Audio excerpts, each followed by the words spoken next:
Hello students, my name is Lalit Gautam and I welcome you all on our channel World Students Scope.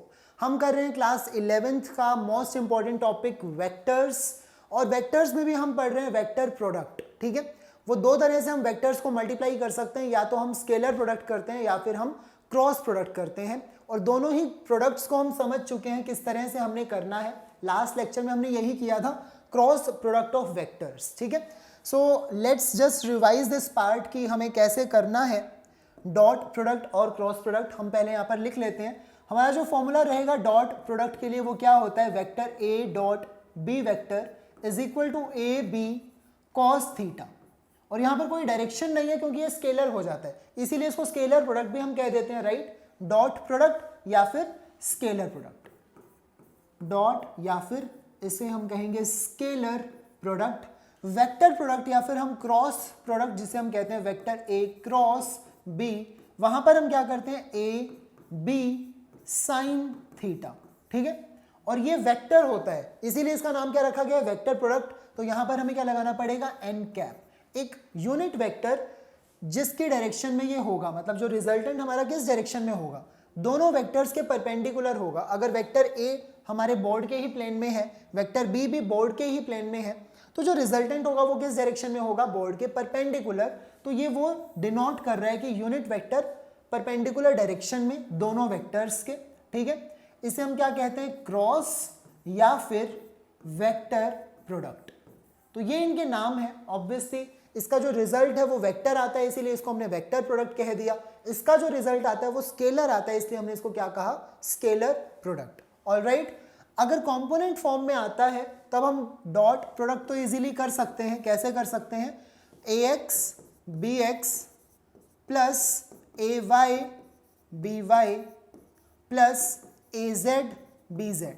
ठीक है, तो ये dot product को ही समझने का दूसरा तरीका है अगर हमारे वेक्टर्स कैसे दिए हुए हैं, कंपोनेंट फॉर्म में दिए हैं. ठीक है, और क्रॉस प्रोडक्ट को समझने का दूसरा तरीका, कंपोनेंट फॉर्म में क्या होता है, हमें लिखना होता है आई कैप जे कैप एंड के कैप. ठीक है, पहले हम अपने यूनिट वेक्टर्स लिख लेते हैं तीनों डायरेक्शंस के, फिर हम लिखेंगे जो पहला वेक्टर है. पहला वेक्टर कौन सा है, देखो ए, तो उसी के कंपोनेंट्स हम पहले लिखेंगे ए एक्स, फिर आएगा A Y and then it will be A Z. ठीक है, फिर सेकेंड वेक्टर क्या है, बी, तो यहां पर हम लिखेंगे बी एक्स बी वाई और बी जेड. तो इसे हम मैट्रिक्स मेथड भी कहते हैं मल्टीप्लाई करने का. ठीक है, तो यहां पर हमें प्रॉपर वो ट्रिक को यूज करना पड़ता है कि आई कैप का जो कंपोनेंट होगा वो this into this minus this into this. इस तरह से हम उसे सॉल्व करते हैं मैट्रिक्स मेथड की हेल्प से. सो आई होप इस लेक्चर में हमने क्या करनी है, देखो प्रैक्टिस करनी है क्वेश्चंस की. तो ये जो बेसिक्स है फॉर्मूले का, ठीक है, चाहे डॉट प्रोडक्ट है या फिर क्रॉस प्रोडक्ट है, वो आपको क्लियर होना चाहिए. इसके बाद हम आगे बढ़ सकते हैं. Alright, so next we will start with questions. So you can pause the video, आप वीडियो को पॉज करके क्वेश्चन खुद से ट्राई करें and then you can match your answer. बहुत सारे हम क्वेश्चंस करेंगे, मिक्स होंगे डॉट प्रोडक्ट और क्रॉस प्रोडक्ट के ऊपर based. So first question is, if vector A and B denotes the side of a parallelogram and its area is A B upon 2, find the angle between vector A and vector B. तो बिल्कुल simple सा question है, और किसके बारे में, देखो parallelogram का एरिया. अब पैरेललोग्राम का एरिया हमने पढ़ा था क्या किसी भी तरह के प्रोडक्ट में, यस. क्रॉस प्रोडक्ट अगर आपको याद हो तो हमने देखा था, देखो cross product vector A cross B is equal to A B sine theta, और साथ में हम लगाते हैं एन कैप, वो तो डायरेक्शन के लिए है. लेकिन अगर हम इस मैग्नीट्यूड को देख लें ना, ए बी साइन थीटा, तो इसकी फिजिकल सिग्निफिकेंस क्या होती है कि ये एरिया होता है पैरेललोग्राम का, एरिया ऑफ पैरेललोग्राम.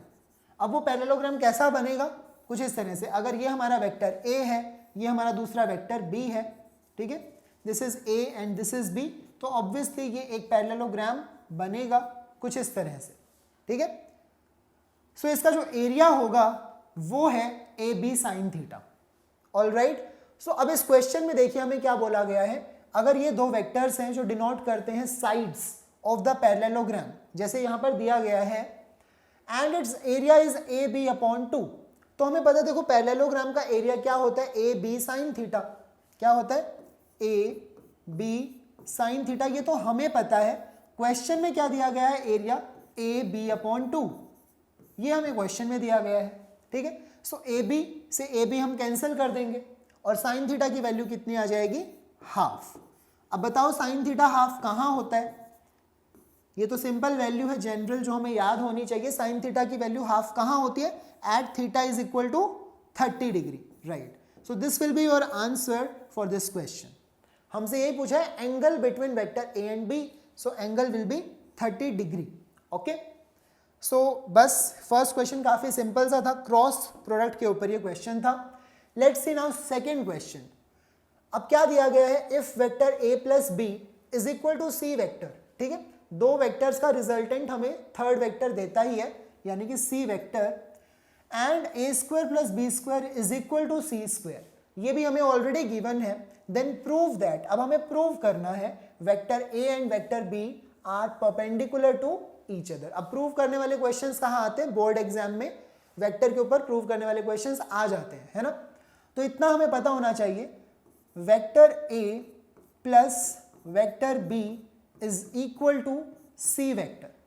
ये क्या चीज है, ये कोई नई चीज थोड़े ना है, हमने देखा था वेक्टर्स को जब हम ऐड करते हैं तो एक वेक्टर फिर दूसरा वेक्टर, दोनों का रिजल्टेंट हमें एक नया वेक्टर देता है, सी वेक्टर, ठीक है। लेकिन इसके साथ साथ में कंडीशन ये भी है कि A square plus B square is equal to C square. इसे देखकर आपको कुछ याद आ रहा है, पाइथागोरस थ्योरम, पाइथागोरस थ्योरम। और पाइथागोरस थ्योरम कहाँ लगा सकते हैं, राइट एंगल्ड ट्राइंगल के अंदर, है ना। अगर ये एक राइट एंगल ट्राइंगल है and this is A, this is B, तो मैं लिख सकता हूं कि A square plus B square is equal to C square, ऐसा हम लिख सकते हैं। तो ऐसा कब होगा, देखिए सिंपल सी बात है, अगर दो वेक्टर्स का सम करके हमें थर्ड वेक्टर मिल रहा है और ये कंडीशन भी हमें दी हुई है जो पाइथागोरस थ्योरम जैसी हमें दिखाई दे रही है, तो सीधी सी बात है दोनों वेक्टर्स के बीच में जो एंगल होगा ना वो कितना होगा, 90 डिग्री के इक्वल होगा, ठीक है। इसको आप ऐसे समझ सकते हैं, ये मान लो वेक्टर ए है, इस डायग्राम को तो हमने इन जनरल पाइथागोरस थ्योरम के लिए बोल दिया, ये है वेक्टर ए, ये है वेक्टर बी, तो दोनों का रिजल्टेंट क्या है, वेक्टर सी। क्लियर है, vector A plus B gives me resultant vector C, और दोनों वेक्टर्स के बीच में एंगल कितना होना चाहिए, 90 डिग्री, वो हमारा क्वेश्चन है। तो ये तो डायरेक्टली हम ऐसे सोच सकते हैं, है ना, क्योंकि हमें एक कंडीशन दी हुई है और इससे हम मैच कर सकते हैं। लेकिन अब हम इस क्वेश्चन को कैसे सॉल्व करेंगे, थोड़ा सा एग्जाम में हम ऐसे नहीं बता सकते कि हमें देख के ही पता लग गया कि पाइथागोरस थ्योरम है और रिजल्ट आ गया। एमसीक्यू में ये चलेगा, लेकिन यहाँ पर हमें प्रूव करना है ना। तो प्रूव कैसे करेंगे, this is given to us, और ये वेक्टर का प्रोडक्ट यूज करके हम करेंगे, डॉट या फिर क्रॉस प्रोडक्ट। तो यहाँ पर हम करेंगे दोनों तरफ स्क्वेयरिंग, ठीक है। Vector A plus B, left side में भी हमने स्क्वायर कर दिया और राइट साइड में भी हमने क्या कर दिया, स्क्वायर कर दिया, ठीक है। तो स्क्वायर करने का मीनिंग क्या होता है, उस टर्म को खुद से ही मल्टीप्लाई कर देना है। अगर इसका हम स्क्वायर कर रहे हैं that means vector A plus B को किससे मल्टीप्लाई कर दो, वेक्टर ए प्लस बी से, खुद से ही मल्टीप्लाई कर देना है ना। बीच में हम लगाएंगे डॉट, डॉट प्रोडक्ट हम यहां पर करेंगे। Similarly vector C dot C vector, square को मैं ऐसे लिख सकता हूं, ठीक है। अब हम यहां पर क्या करेंगे, one by one, vector A को देखो, वेक्टर ए से डॉट प्रोडक्ट करेंगे, डिस्ट्रीब्यूटिव होता है ना, डॉट प्रोडक्ट कैसा होता है, डिस्ट्रीब्यूटिव होता है। तो वेक्टर ए को वेक्टर ए से किया, फिर वेक्टर ए को बी से किया, तो सभी टर्म्स हम लिखेंगे। जब हम vector A dot vector A करेंगे तो वो क्या होता है, ए स्क्वायर, है ना। एक वेक्टर का खुद के साथ ही डॉट प्रोडक्ट होता है अपने मैग्नीट्यूड का स्क्वायर। सेकंड जो टर्म है देखो, वेक्टर ए डॉट बी बन जाएगी, वेक्टर ए डॉट बी, ठीक है। ये क्या बन जाएगा, वेक्टर बी डॉट ए। लेकिन डॉट प्रोडक्ट हमें याद है कॉम्यूटेटिव होता है, तो दोनों का एक ही मीनिंग है, वेक्टर ए डॉट बी लिखो या फिर वेक्टर बी डॉट ए लिखें, दोनों का एक ही मीनिंग है। तो मैंने डबल कर दिया क्योंकि दो बार वो आएगा, फिर होगा वेक्टर बी डॉट बी, तो वो बन जाएगा बी स्क्वायर। क्लियर है इतनी चीज। वेक्टर सी डॉट सी क्या होगा, हम लिख सकते हैं सी स्क्वायर हो जाएगा, है ना, वेक्टर का डॉट प्रोडक्ट खुद के साथ। All right, so now this is given कि A square plus B square C square के इक्वल है। तो ये जो टर्म्स हैं, मतलब ए स्क्वायर प्लस बी स्क्वायर के सम को मैं लेफ्ट साइड में सी स्क्वायर लिख सकता हूँ, ठीक है। यहाँ पर क्या होगा, 2 times of vector A dot B vector is equal to C square. मैंने क्या किया, A square plus B square को सी स्क्वायर के इक्वल लिख दिया। तो सी स्क्वायर से सी स्क्वायर कैंसिल, राइट साइड में क्या बचा, 0, है ना। So next I can right, मेरे पास क्या आ गया, 2 टाइम्स ऑफ, देखो वेक्टर a डॉट b को हम लिख लेते हैं a b cos थीटा, और सॉल्व करने पर देखो c स्क्वायर से c स्क्वायर कैंसिल कर दिया था तो ये 0 के इक्वल है। क्लियर है। अब ये 0 कब होगा, व्हेन cos थीटा, क्योंकि a का मैग्नीट्यूड 0 नहीं होगा, b का मैग्नीट्यूड भी 0 नहीं होगा, तो cos थीटा को ही क्या होना पड़ेगा, 0 होना पड़ेगा। सो this will happen when theta will be 90 degree. तो देखिए सेम रिजल्ट हमें मिल गया है, बट ये हमने प्रूव किया है। ओके, पहले हमने जस्ट, अगर एमसीक्यू क्वेश्चन आता तो हम डायरेक्टली ऐसे जज कर सकते हैं, लेकिन अगर प्रूव करने को आता है एग्जाम के अंदर तो हमें इस तरह से सॉल्व करना होगा। चलिए नेक्स्ट क्वेश्चन हम देखते हैं, क्वेश्चन नंबर 3। अब ये भी सिमिलर सा क्वेश्चन है, ये भी सिमिलर क्वेश्चन है। ये कंडीशन हमें गिवन है, ओके, और हमें बताना है angle between vector A and B. तो ऐसा कब होगा, मैग्नीट्यूड देखो दोनों वेक्टर्स का इक्वल है। अब एक हम डायरेक्ट तरीका देखते हैं समझने का इस चीज को। अगर देखो वेक्टर ए ये है और ये हमारा वेक्टर बी है, ठीक है, this is A and this is B, तो हमें पता है रिजल्टेंट क्या होता है, resultant is this vector C, है ना। यहां पर ये दोनों 90 डिग्री एंगल पर हैं, वेक्टर ए और बी किस एंगल पर है, 90 डिग्री पर है। लेकिन अगर मुझे vector A minus vector B करना हो तो माइनस वेक्टर बी किस डायरेक्शन में होगा, इस डायरेक्शन में होगा, ऑपोजिट डायरेक्शन में, है ना। So let me draw it here, इसे हम यही बना देते हैं। ये वेक्टर बी देखो पॉजिटिव डायरेक्शन में, तो ये वेक्टर बी नेगेटिव डायरेक्शन में, माइनस वेक्टर बी। तो vector A minus vector B मुझे क्या रिजल्ट देगा, ये देगा।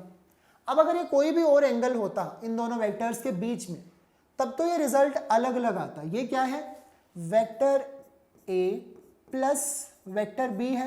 ये अगर आप देखेंगे, क्योंकि ये माइनस ऑफ वेक्टर बी है, तो इसे मैं लिख सकता हूं vector A minus vector B.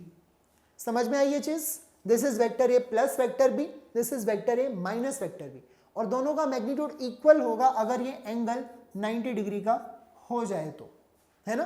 तब ये 90 डिग्री अगर हो तो ये दोनों का मैग्नीट्यूड सेम होगा जो हमें क्वेश्चन में गिवन है। तो दोनों वेक्टर्स के बीच में एंगल क्या होना चाहिए, जो हमारा क्वेश्चन है, that should be 90 degree. Alright, तो ये हमने ऐसे ही सोच लिया डायरेक्टली, क्योंकि जब बहुत सारे क्वेश्चंस हम सॉल्व कर लेते हैं तो आपको एक आइडिया लगने लग जाएगा कि अच्छा ये कंडीशन गिवन है तो दोनों के बीच में एंगल ऐसा ऐसा हो सकता है। ओके, बट अब अगर प्रूव करना है हमें या फिर सॉल्व करके दिखाना है तो हम क्या करेंगे, अगेन हम यहाँ पर दोबारा से स्क्वायरिंग कर देंगे। ऑलराइट, यहाँ पर भी हम स्क्वायर कर देंगे और vector A minus vector B के मैग्नीट्यूड का भी हम स्क्वायर कर देंगे। ठीक है, स्क्वायर करने पर देखो क्या हो जाएगा, ए स्क्वायर हो जाएगा, बी स्क्वायर हो जाएगा। ठीक है, A square plus B square, 2 times of vector A dot vector B. Clear है, लेफ्ट साइड को हमने सॉल्व किया। सिमिलरली यहां पर क्या हो जाएगा, A square plus B square. अब यहां पर माइनस है तो क्या आना चाहिए, minus 2 times of vector A dot vector B. तो कोई लंबा चौड़ा इसका प्रूफ नहीं है। देखो A square plus B square, A square plus B square cancel हो जाएगा, माइनस 2 टाइम्स ऑफ जो वेक्टर ए डॉट बी है वो यहाँ आ जाएगा तो 4 हो जाएगा, क्योंकि 2 तो पहले से ही है। So 4 times of vector A dot B is 0। अब ऐसा कब होता है, दो वेक्टर्स का डॉट प्रोडक्ट 0 कब आता है, जब उनके बीच में एंगल 90 डिग्री हो। इसको आप और सॉल्व करना चाहें तो आप ऐसा लिख सकते हैं, A B cos theta is equal to 0। That means जो कॉस थीटा है वो 0 होना चाहिए, so theta should be 90 degree. Clear है, तो ये क्वेश्चन था, हमें प्रूव करना था कि वेक्टर, प्रूव नहीं करना था सॉरी, वेक्टर ए और वेक्टर बी के बीच में एंगल फाइंड आउट करना था, and this is our answer, theta is equal to 90 degree. Clear है, so this was direct method जो हमने ऐसे ही सोच लिया, और ये अगर हमें सॉल्व करके दिखाना है तो हम कुछ इस तरह से कर सकते हैं। चलिए नेक्स्ट क्वेश्चन देखते हैं जल्दी से, क्वेश्चन नंबर 4। ओके, अब क्वेश्चन नंबर 4 में देखिए हमें क्या निकालना है, find vector A dot B. दो वेक्टर्स का डॉट प्रोडक्ट हमें चाहिए।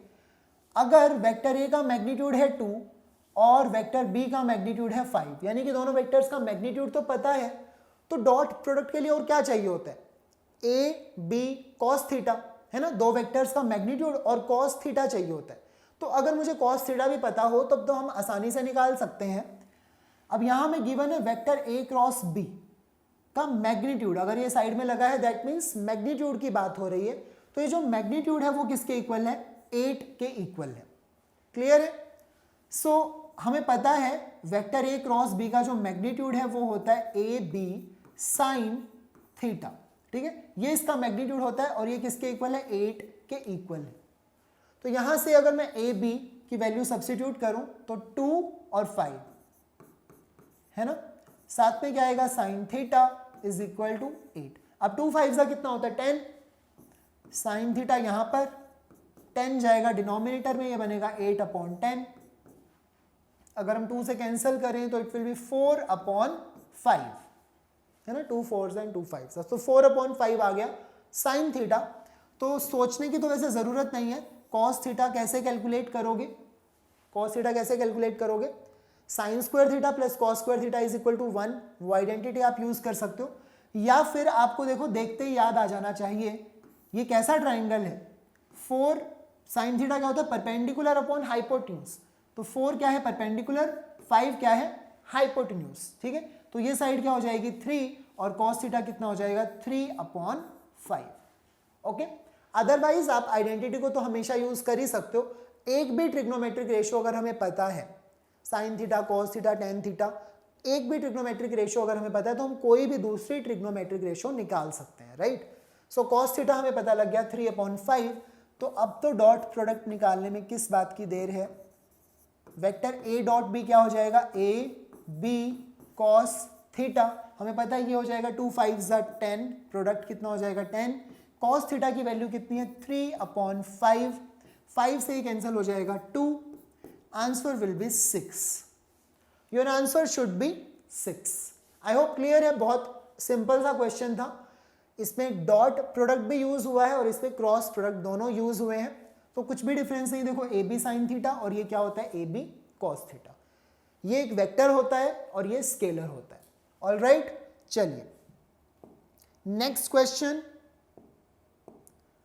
क्वेश्चन नंबर 5 अब हम देख लेते हैं। Question number 5, determine a unit vector, okay, perpendicular to both. अब हमें दो वेक्टर्स दिए हुए हैं, एक है वेक्टर ए, दूसरा है वेक्टर बी, और हमें क्या निकालना, क्या है, यूनिट वेक्टर जो दोनों के परपेंडिकुलर हो। अब मुझे बस ये पता है कि ये एक वेक्टर है, ये दूसरा वेक्टर है, ठीक है, और दो वेक्टर्स हमेशा कोप्लेनर होते हैं, वो एक प्लेन में लाई करते ही हैं, ये दोनों वेक्टर्स कोप्लेनर होंगे। तो मुझे एक ऐसा वेक्टर फाइंड आउट करना है जो दोनों के परपेंडिकुलर हो, वेक्टर ए और वेक्टर बी दोनों के परपेंडिकुलर होना चाहिए, राइट। सो मुझे पता है, अब मैं ऐसे कोई तुक्का तो नहीं मार सकता यहाँ पर कि वेक्टर सी ऐसे ही लिख दिया कि ये होगा जो दोनों के परपेंडिकुलर है, ऐसे तो नहीं होगा। आई नो कि vector A cross vector B, अगर मैं क्रॉस प्रोडक्ट फाइंड आउट करता हूँ वेक्टर ए क्रॉस बी, तो वो जो होगा, जो भी वो वेक्टर होगा, वेक्टर सी मान लेते हैं, ठीक है, तो वो दोनों के परपेंडिकुलर होगा। लेकिन वो यूनिट वेक्टर होगा नहीं, वो यूनिट वेक्टर तो जरूरी नहीं है ना। तो यूनिट वेक्टर हम बना लेंगे, एक बार जब हमें वेक्टर सी मिल गया तो उसे यूनिट वेक्टर तो हम बना सकते हैं, है ना। सो वेक्टर सी क्या होगा, आई कैप जे कैप के कैप, ओके। कंपोनेंट फॉर्म में हम क्रॉस प्रोडक्ट कैसे सॉल्व करते हैं, ऐसे लिखते हैं, मैट्रिक्स मेथड को ही यूज करते हैं। पहले हम क्या लिखेंगे, वेक्टर ए के कंपोनेंट्स 2 1 एंड 1, सो 2 1 एंड 1। फिर हम क्या लिखेंगे, वेक्टर बी के कंपोनेंट्स यानी कि 1 -1 और 2, ठीक है, हमने कंपोनेंट्स लिख लिए। अब ये यूज हो जाएगा, कल हमने ये मेथड पढ़ा था कैसे हमें क्रॉस प्रोडक्ट फाइंड आउट करना है, इस क्वेश्चन में हम इसे यूज कर लेंगे, ठीक है। सो वेक्टर सी क्या हो जाएगा, वेक्टर सी जो दोनों का क्रॉस प्रोडक्ट है, उसका जो आई कैप कंपोनेंट है, आई कैप कंपोनेंट निकालने के लिए हमने कहा इस रो को भूल जा, इस कॉलम को और इस रो को हम भूल जाएंगे, this into this minus this into this, ठीक है। सो 1 इंटू 2 किया, सो 2, फिर माइनस करेंगे और ये भी माइनस का ही 1 आने वाला है, सो क्या हो जाएगा +1, क्लियर है। फिर हम क्या करते हैं, जे कैप स्पेशल केस होता है तो हम उसको -j कैप लिख लेते हैं, ठीक है, जे कैप के लिए हम माइनस पहले ही लगा देते हैं क्योंकि अंदर फिर हमें ऑर्डर को चेंज करना पड़ेगा, तो वो करने की बजाय अब देखो ये कॉलम और ये हम छोड़ देंगे रो को, सो हम फिर से यही करेंगे this into this minus this into this. So 2 2 ज़ा 4 माइनस करना है दिस इंटू दिस, यानी कि वो तो 1 ही होगा, 1 मल्टीप्लाइड बाय 1। फिर क्या आएगा के कैप। के कैप का कॉम्पोनेंट कैसे निकालेंगे, के कैप वाली रो को और के कैप वाले कॉलम को छोड़ दो और दिस इंटू दिस कितना होगा 2 इंटू माइनस 1 माइनस 2। फिर हमें क्या करना होता है दिस इंटू दिस माइनस, तो माइनस साइन लगा दिया, दिस इंटू दिस वो क्या हो गया 1। क्लियर है।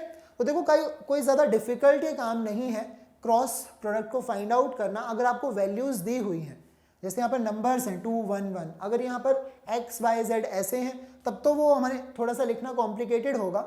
अदरवाइज तो देखो आपको सॉल्व करना है, आपका फाइनल जो रिजल्ट है वो एक वेक्टर ही बनेगा। 2 + 1 कितना हो गया 3, किसका कॉम्पोनेंट है ये आई कैप। 4 - 1 कितना होता है 3, लेकिन ये माइनस बाहर भी है तो -3 जे कैप, ठीक है। एंड दिस इज -2 - 1 कितना हो जाएगा -3 के कैप। सो देखिए ये आ गया हमारा वेक्टर सी, और मैं इस वेक्टर के बारे में क्या जानता हूं, ये वेक्टर मैंने कैसे निकाला, दो वेक्टर्स का क्रॉस प्रोडक्ट करके, है ना।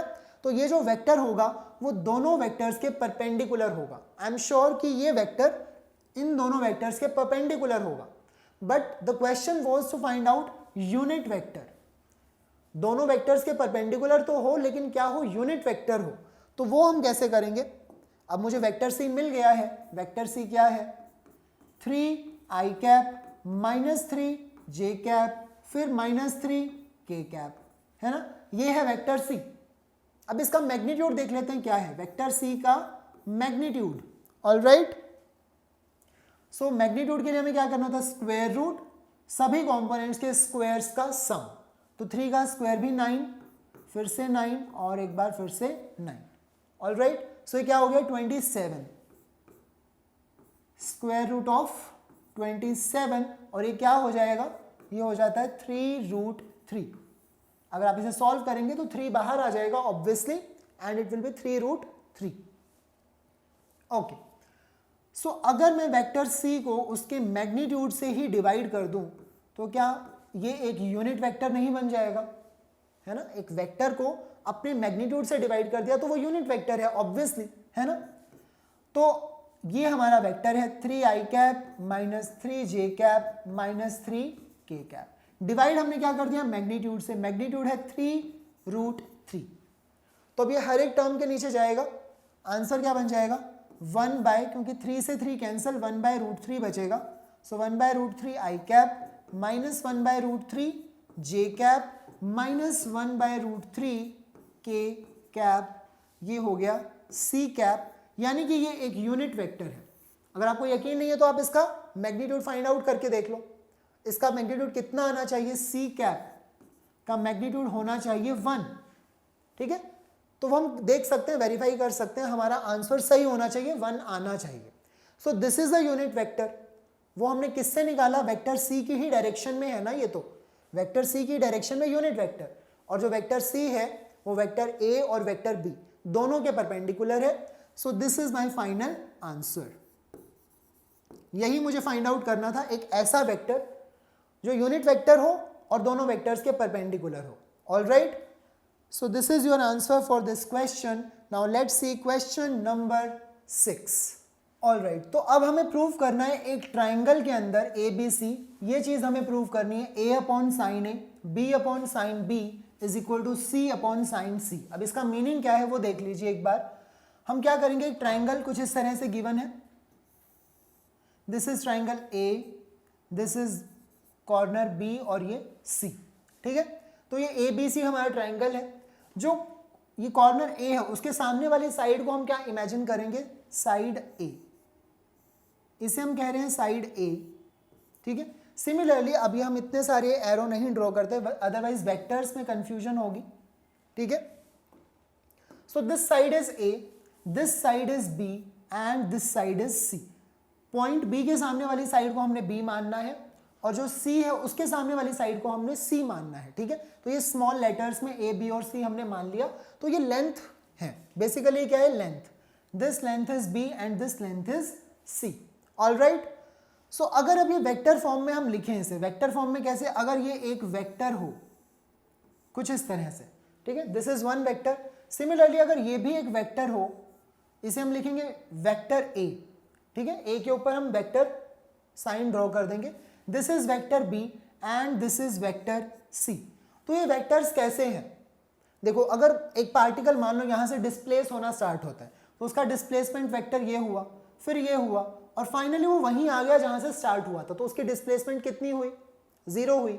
तो ऑब्वियसली अगर कभी भी वेक्टर्स क्लोज हो रहे हैं ऐसे साइक्लिक ऑर्डर में किसी में भी, अगर ये क्लॉकवाइज है या फिर एंटी क्लॉकवाइज कोई फर्क नहीं पड़ता, आप घूम फिर कर सभी का जो रिजल्टेंट है, स्टार्ट हुए यहाँ गए फिर यहाँ पहुंच तो हम वहीं गए ना, तो इसका जो रिजल्ट है वो क्या होगा, 0 होगा अगर तीनों वेक्टर्स का हम सम कर दें.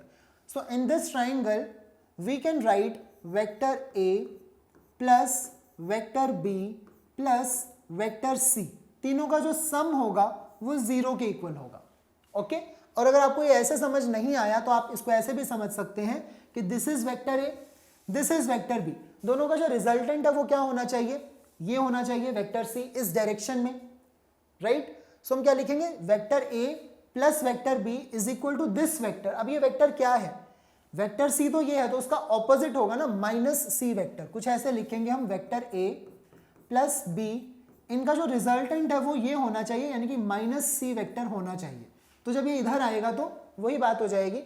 सो बेसिकली वो एक ही चीज है, ठीक है. सो इन अ साइक्लिक ऑर्डर अगर हमें वेक्टर्स मिलते हैं मोर देन 2-3 मतलब वेक्टर्स हैं, ठीक है, तो उनका जो रिजल्टेंट होता है वो 0 ही होता है. Now I can write this as vector a plus vector b is equal to minus of vector c. वही बात आ गई, नेगेटिव साइन वहां पर चला गया. अब हम क्या करेंगे, दोनों तरफ हम वेक्टर c का हम क्रॉस प्रोडक्ट कर देते हैं, ठीक है. हम सेम ऑपरेशन कर सकते हैं ना दोनों तरफ. तो मैं क्या करूंगा, let me write this again.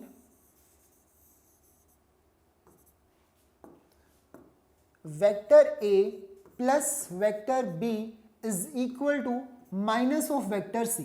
ये हमें समझ में आया, हमने कुछ भी नहीं किया, इस वेक्टर c को हम लेफ्ट साइड में ले गए. अब हम दोनों तरफ क्या करना चाहते हैं, एक ऑपरेशन लगाना चाहते हैं, क्रॉस प्रोडक्ट कराएंगे वेक्टर c के साथ में. राइट साइड में भी कराया तो वो लेफ्ट साइड में भी कराना पड़ेगा, ठीक है. और हम ऐसे नहीं लिख सकते, ये चीज गलत हो जाएगी. यहां पर हमने इस वेक्टर के बाद में क्रॉस प्रोडक्ट किया है, तो यहां पर भी इसके बाद में क्रॉस प्रोडक्ट करना होगा. दिस विल बी रॉन्ग, अगर आप ऐसा कर देंगे तो गलत होगा, क्योंकि क्रॉस प्रोडक्ट जो होता है वो कॉम्यूटेटिव नहीं होता, ये आपको याद होगा. So I will write cross vector c, ठीक है. सो अब एक वेक्टर का क्रॉस प्रोडक्ट खुद के साथ क्या होता है, 0 के इक्वल होता है. तो राइट साइड तो हमारी हो गई 0. चलिए अब ये लेफ्ट साइड है, vector a plus b cross product किसके साथ में, c के साथ में है. तो सॉल्व करते हैं, देखो वेक्टर a क्रॉस c, ठीक है, मल्टीप्लाई किया, प्लस b क्रॉस c, ठीक है. क्रॉस प्रोडक्ट डिस्ट्रीब्यूटिव तो होता है, कॉम्यूटेटिव नहीं होता, बट डिस्ट्रीब्यूटिव तो होता है, तो दोनों पर डिस्ट्रीब्यूट हो गया, वेक्टर a पर भी और वेक्टर b पर भी. इज इक्वल टू में क्या है, 0 के इक्वल है, ठीक है. तो ये क्वेश्चन काफी वैसे इंपॉर्टेंट है थ्योरेटिकली, क्योंकि हमें प्रूव करना है. Alright, so this plus this is equal to 0. अब मैं क्या लिख सकता हूँ, vector a cross c is equal to minus of vector b cross c. ऐसा हम लिख सकते हैं, वेक्टर a क्रॉस c, अगर इसको मैं उस साइड में लेकर गया राइट साइड, तो ये माइनस साइन आ जाएगा. अब ये माइनस साइन में यहां बनाऊं या फिर लेफ्ट साइड में बनाऊं, वो एक ही बात है, राइट. ये एक ही चीज है, कहीं पर भी हम रख सकते हैं. अब negative of vector a cross c, देखो वेक्टर a क्रॉस c का नेगेटिव क्या होगा, vector c cross a, right. तो मैं लिख सकता हूं वेक्टर c क्रॉस a. अब नेगेटिव साइन मुझे नहीं चाहिए, तो मैंने लिख लिया vector c cross a is equal to vector b cross c.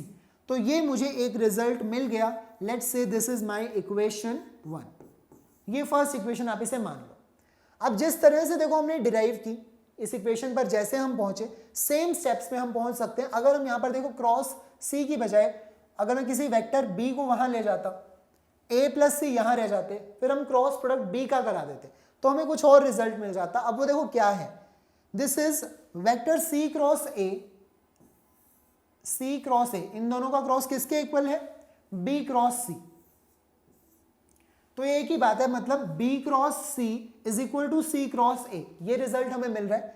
तो एक सिमिलर सा रिजल्ट अगर मैं यहां पर थोड़ी सी अपनी कैलकुलेशन को चेंज कर दूं तो मुझे क्या मिल जाएगा, ए क्रॉस बी, ठीक है, इन दोनों का cross product b cross c के इक्वल मिल जाएगा, ठीक है। So a cross B is equal to, वो किसके इक्वल होगा, ए क्रॉस बी, इक्वल आ जाएगा बी क्रॉस सी के।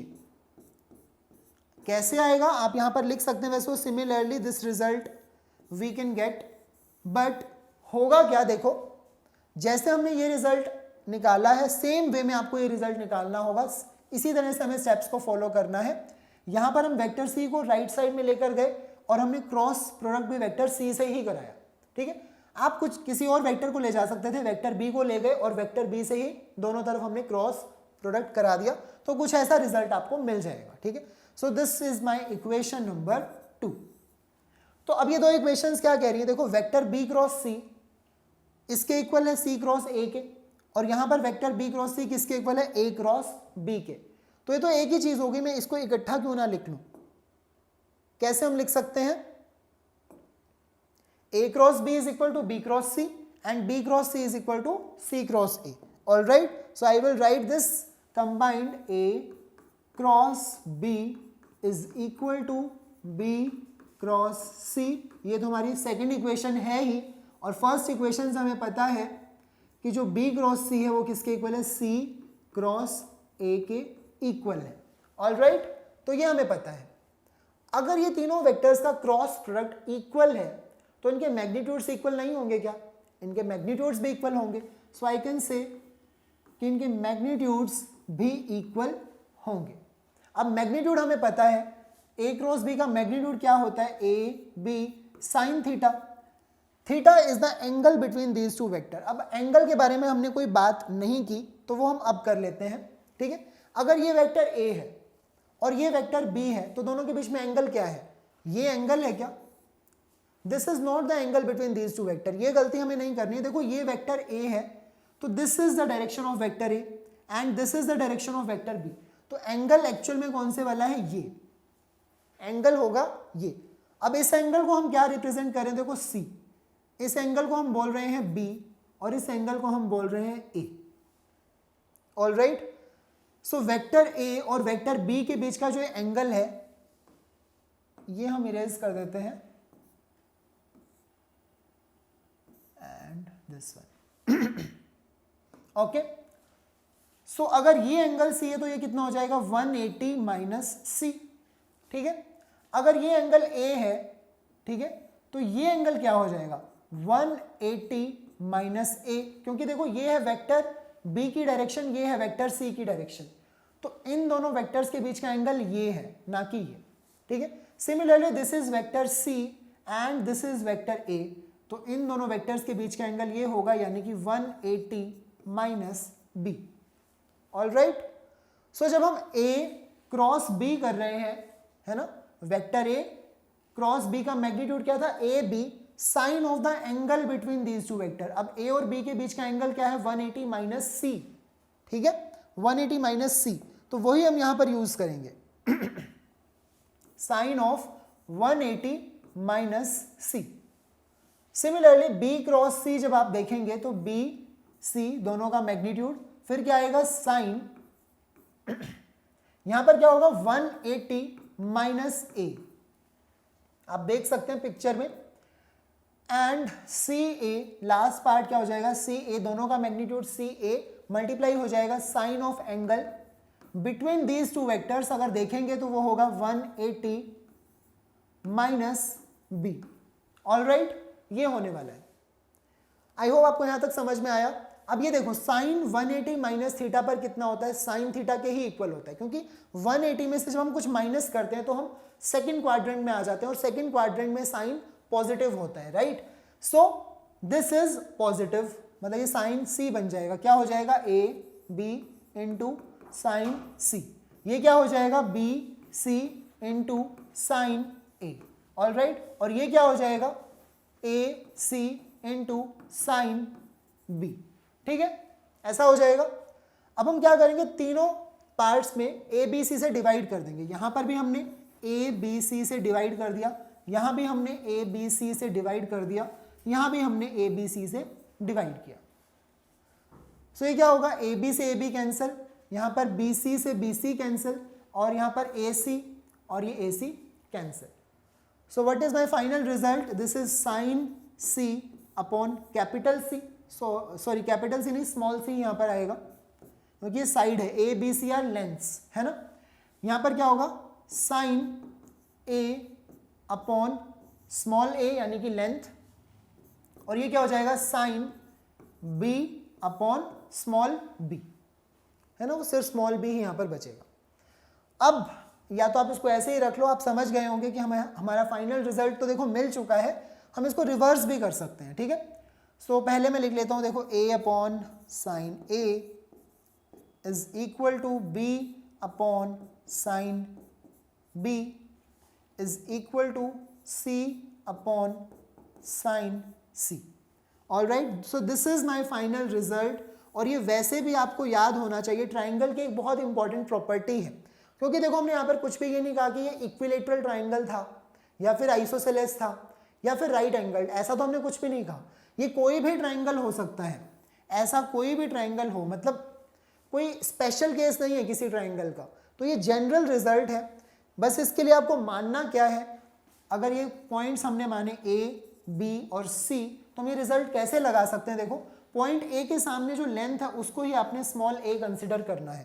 ठीक है, और ये जो है एंगल वो है साइन, मतलब ये एंगल होगा ए। ठीक है, ये एंगल होगा बी और ये एंगल होगा सी। ये तो एंगल्स की बात हो गई। साइड हमने क्या करनी है, एंगल के ऑपोजिट हमने एज्यूम करनी है। सो बी के सामने वाली साइड हो जाएगी बी और सी के सामने वाली साइड हो जाएगी सी। ठीक है, तो यहां पर ये जो रेशियो है साइड यानी कि a upon sine of the angle, जो इसके सामने एंगल आ रहा है ना, ये साइड अपॉन में जो सामने एंगल आ रहा है उस एंगल का साइन, ये एक रेशियो हो गई। सिमिलरली दूसरी रेशियो क्या हो गई, ये वाली साइड बी अपॉन में इसके सामने जो एंगल आ रहा है एंगल बी, उसका साइन ले लिया, तो ये दूसरी रेशियो हो गई। And third ratio is this side c upon sine of the angle c. So ये जो तीनों रेशियोज हैं वो इक्वल होते हैं। आप किसी को भी किसी से भी इक्वेट कर सकते हो, इन दोनों को इक्वेट कर सकते हो, इन दोनों को इक्वेट कर सकते हो। तो कुछ भी हमें अगर मिसिंग टर्म है वो फाइंड आउट करनी है तो हम निकाल सकते हैं। सो ये आपको वैसे भी पता होना चाहिए, ट्राइंगल की एक इंपॉर्टेंट प्रॉपर्टी, आप इसको साइड में नोट करके रखें। ये क्वेश्चन था बट ये आपको याद होना चाहिए। ऑलराइट, चलिए let's move on to last question for today, question number 7। Okay, so find a vector whose length is 7। मतलब एक ऐसा वेक्टर हमें फाइंड आउट करना है जिसकी लेंथ कितनी होगी, 7 होगी। ये हो गया। And is perpendicular to each of the vectors, ये देखो एक वेक्टर हो गया ए, दूसरा वेक्टर यहां पर आना चाहिए बी। ठीक है, दिस इज वेक्टर बी। ये कितना है, आई कैप प्लस जे कैप माइनस के कैप। अब ऐसा सा एक क्वेश्चन हमने किया था जहां पर हमें दो वेक्टर्स गिवन थे और हमने दोनों वेक्टर्स के परपेंडिकुलर एक वेक्टर निकालना था, बट यूनिट वेक्टर चाहिए था। यहां पर हमें यूनिट वेक्टर नहीं चाहिए, हमें चाहिए कि उसका मैग्नीट्यूड क्या हो, 7 हो। तो एक काफी सिमिलर क्वेश्चन है, तो करने का तरीका सेम रहेगा। पहले हम यूनिट वेक्टर निकालेंगे, ठीक है, जो हम कर चुके हैं ऐसा क्वेश्चन एक पहले भी। बाद में हमें क्या करना है, उसको 7 से मल्टीप्लाई कर देना है, क्योंकि यूनिट वेक्टर की लेंथ या फिर मैग्नीट्यूड तो देखो 1 होता है, तो वो 7 से मल्टीप्लाई हुआ तो उसका क्या हो जाएगा, मैग्नीट्यूड 7 हो जाएगा। ठीक है, तो एक ऐसा वेक्टर पहले निकालना पड़ेगा सी वेक्टर, जो कि दोनों वेक्टर्स के क्या हो, परपेंडिकुलर हो, वेक्टर ए और वेक्टर बी दोनों के। तो हम क्या करते हैं, क्रॉस प्रोडक्ट करके फाइंड आउट कर लेते हैं ऐसा वेक्टर। ओके, तो वही एक आसान मेथड ऐसे फाइंड आउट करने का, आई कैप जे कैप और के कैप हमने ऐसा लिखा। ठीक है, वेक्टर सी हम फाइंड आउट करने वाले हैं मैट्रिक्स मेथड को यूज करके। कंपोनेंट्स लिख लेते हैं 2, -3 और 6, 2, -3 एंड 6। ऑलराइट, यहां पर क्या है, 1, 1 और -1, 1, 1 एंड -1। ठीक है, सो ये हो गया हमारा वेक्टर सी। अब हमें इसको लिखना पड़ेगा नॉर्मल फॉर्म में। वेक्टर सी क्या होगा, उसका आई कैप कॉम्पोनेंट। आई कैप कॉम्पोनेंट क्या होगा, ये वाली रो और ये वाले कॉलम को भूल जाओ। ठीक है, क्या करेंगे, this into this minus this into this. So -3 जब -1 से मल्टीप्लाई होगा तो बनेगा 3, है ना, माइनस माइनस पॉजिटिव हो गया। फिर हमें माइनस करना होता है, सब्ट्रैक्ट दिस इनटू दिस, तो वो हो गया 6। माइनस जे कैप लिख लेता हूं क्योंकि जे कैप एक स्पेशल केस है तीनों में, है ना, इसके लिए माइनस पहले हमें लगाना है। फिर हमें क्या करना है, जे कैप वाली रो को छोड़ दो, उसके कॉलम को भी छोड़ दो, दिस इनटू दिस यानी कि -2, फिर एक माइनस आता है दिस इनटू दिस यानी कि 6।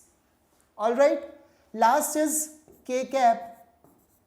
के कैप का कंपोनेंट क्या होगा, तो के कैप वाली रो को हम छोड़ देंगे, के कैप वाले कॉलम को भी हम छोड़ देंगे, this into this will B 2, minus करना है जो हमें करना ही होता है, दिस इनटू दिस, तो 1 जब -3 से मल्टीप्लाई होगा तो ऑलरेडी वो ओके, एक माइनस पहले से एक माइनस और आ गया। सो ये क्या बन जाएगा, 3 - 6 क्या होगा, -3 आई कैप। क्लियर है, -2 और -6 कितना हो गया, -8, और एक माइनस यहां पर भी है तो +8 बन जाएगा, +8 जे कैप। ठीक है, और ये क्या है 2 माइनस माइनस फिर से प्लस हो गया तो 2 + 3 कितना हो जाएगा 5 k cap. So this is vector C. क्या है ये वेक्टर सी, जो कैसे हमने फाइंड आउट किया, वेक्टर ए और बी का हमने क्रॉस प्रोडक्ट किया है, यानी कि ये वेक्टर जो है वो दोनों वेक्टर्स के परपेंडिकुलर है, लेकिन इस वेक्टर का मैग्नीट्यूड 1 नहीं है, ये यूनिट वेक्टर नहीं है। ठीक है, सो -3 i cap +8 j cap +5 k cap. Okay, so let me write vector C here, -3 i cap +8 j cap +5 k cap. So this is my vector C. अब मुझे क्या चाहिए, मुझे एक ऐसा वेक्टर चाहिए जो दोनों के परपेंडिकुलर भी हो लेकिन उसका मैग्नीट्यूड क्या हो, 7 हो, जिसकी लेंथ 7 हो। तो पहले हम यूनिट वेक्टर निकाल लेते हैं सी कैप। ठीक है, जिसका मैग्नीट्यूड 1 हो, पहले वो तो पता लग जाए, फिर हम उसको 7 से मल्टीप्लाई कर देंगे, तो vector C divided by its magnitude. ठीक है, अब वेक्टर सी क्या है, सेम चीज, -3 i cap +8 j cap +5 k cap. Magnitude देखो कितना होगा, 3 का स्क्वायर -3 का स्क्वायर क्या होगा 9, 8 का स्क्वायर 64, 5 का स्क्वायर 25। ओके, सो 25 ये हमें सॉल्व करना पड़ेगा, 25 + 9 कितना होगा 34 and it will B 8 and 98, तो ओके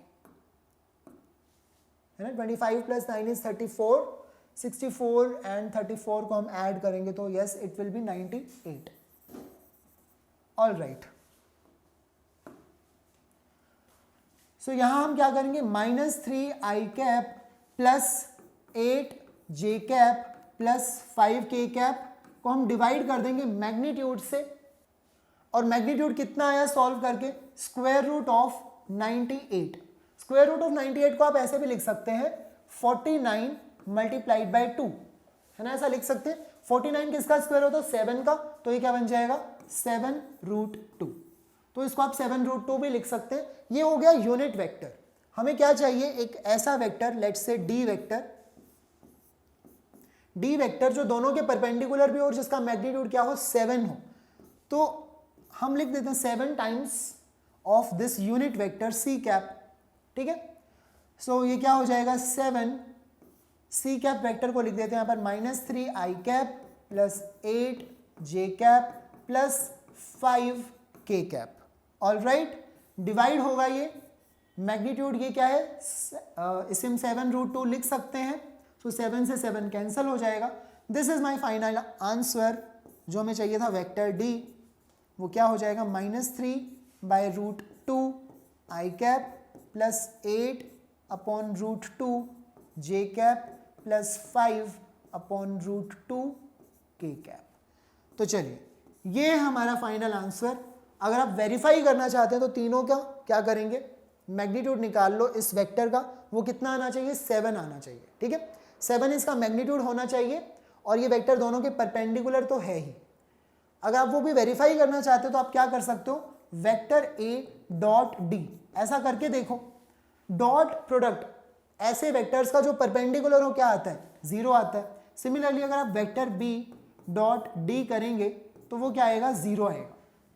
ठीक है, तो अगर ये चीज़ हो जाती है सो दैट मीन्स जो हमारा वेक्टर डी है वो वेक्टर ए के भी परपेंडिकुलर है और वेक्टर बी के भी परपेंडिकुलर है। मैग्नीट्यूड इसका कितना है 7। So this should be your answer. I hope इसमें कोई कैलकुलेशन मिस्टेक अगर ना हुई हो, ठीक है। सो आप भी इसे ट्राई करके अपना आंसर मैच कर सकते हैं। Otherwise if there is any calculation mistake so वो एक अलग केस है। Otherwise it's done. So we tried numericals based on dot and cross product of vectors today. So with this part we are done with vectors. Vectors का जो part है वो finish हो जाता है। Next we will start kinematics. तो जो कि chapter number 3 है, तो वहाँ हम मिलते हैं। Till then keep watching our lectures and thank you.